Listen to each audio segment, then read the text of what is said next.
इसमें आप क्या कहना चाहेंगे? मैं पहले एक चीज़ बताना चाहता हूँ कि एक डॉक्टर पहले 20 साल पढ़ाई करता है, बहुत विभिन्न देश के टफ कंपटीशंस को ब्रेक करता है। मैंने मेरे जीवन का बताऊँ तो मैंने हिंदुस्तान में जहाँ 6 लोग जीबी पंत हॉस्पिटल नई दिल्ली, वहाँ पे मैंने सिर्फ 6 लोगों की सीट थी, उसको मैंने क्रैक किया।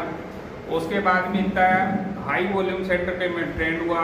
उसके बाद में मैं आपके शहर में पिछले 6 साल से मैं आपको सेवाएं दे रहा हूं और मैंने 1 लाख से अधिक मरीज ट्रीट किए। आप पहले तो आपको मैं जरा सी बात बताना चाहूँगा कि एक हार्ट अटैक आ गया इसको या हार्ट की कोई गंभीर मरीज है तो उसकी मौत की संभावना है दुनिया के बेहतरीन ट्रीटमेंट के बाद में अमेरिका एवं बड़े बड़े देशों के जो अपने देश से भी बाहर की बात करते हैं वहाँ पे भी 8 से 10% मोर्टेलिटी रहती है हार्ट के केसेज में। तो मृत्यु को कैसे रोका जा सकता है? हम अपने नॉलेज का बेस्ट पॉसिबल जो अनुभव है वो मरीज को बचाने के प्रयास में ही होता है। हम कभी किसी मरीज को नुकसान नहीं पहुँचाना चाहते अपने लेवल पे, पर क्या किसी की मौत हो जाना उसमें चिकित्सक की क्या इसमें लापरवाही है? इसके क्या सत्यता है? इसकी जाँच करवाई जाए। अगर इसमें कोई दिक्कत है तो कोर्ट से या लीगल तरीके से इस पर एक्शन होना चाहिए।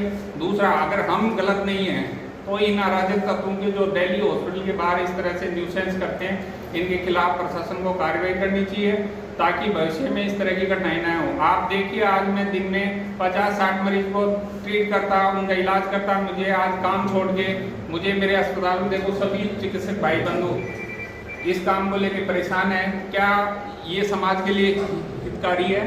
क्या समाज को इससे कोई लाभ मिलेगा? आपको लगता है? जनता प्रशासन से आप क्या कहना चाहेंगे? मैं जनता और प्रशासन, मेरे मरीज, सब लोगों से यही कहना चाहता हूं कि अगर इस तरह की घटनाएं नहीं होगी तो चिकित्सकों का समय के साथ मनोबल डाउन आएगा।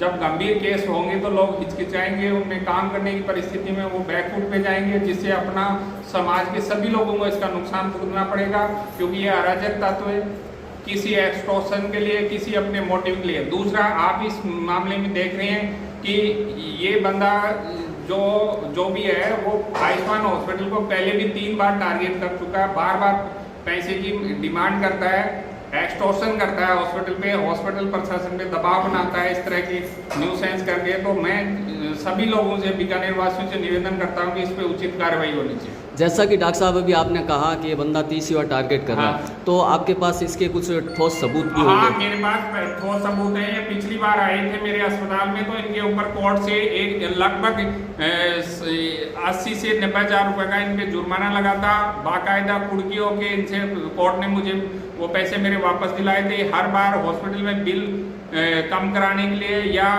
कोई डेड पेशेंट कहीं से भी कुछ भी एक्सपायर हो जाता है तो ये लोग मुझ पे और मेरे हॉस्पिटल प्रशासन पे दबाव बनाते हैं कि हम आपसे हमें पैसे दो। इस बार इन्होंने हम लोगों से 10 लाख रुपए की एक्सटॉर्शन मनी मांगी है, जिसका केस भी हमने दर्ज करा दिया। मैं डॉक्टर BL स्वामी, इस हॉस्पिटल के आप इंचार्ज हैं?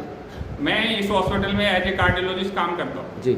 तो सर, जैसा कि हमने उनका भी अभी बार इंटरव्यू लिया, उनका ये कहना था कि भी हार्ट अटैक हुआ लेकिन उन्होंने ट्रीटमेंट कुछ अलग टाइप से दिया। इस दौरान लापरवाही वगैरह, लेट की वजह से हार्ट अटैक हो गया? लेट की वजह से नहीं, मैं आपको ये बता देना चाहता हूँ कि जब मरीज के परिजन पहले दिन आए थे तो मैंने कहा कि आप भर्ती हो जाइए।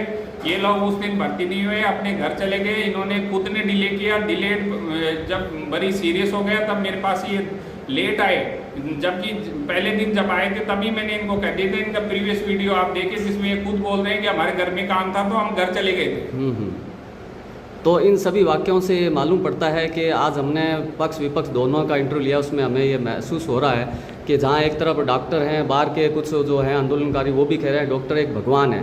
तो आज हमें निष्पक्षता सामने आ रही है। हमारे 24 न्यूज़ चैनल और अनुशासित वाणी और लीड इंडिया न्यूज़ के तहत हम ये कवरेज करें। उसमें हमारे सभी सीनियर इनके सभी डॉक्टर्स बैठे हैं और उनका यही कहना है कि हमने अपनी पूरी तरह से कार्रवाई की। ये पेशेंट पहले ले गए थे और हार्ट की बीमारी एक ऐसी होती है कि ऑन टेबल पर भी डॉक्टर होने के बावजूद भी एक्सपायर हो सकता है। यही कहना चाहता हूँ। Yes, thank you sir.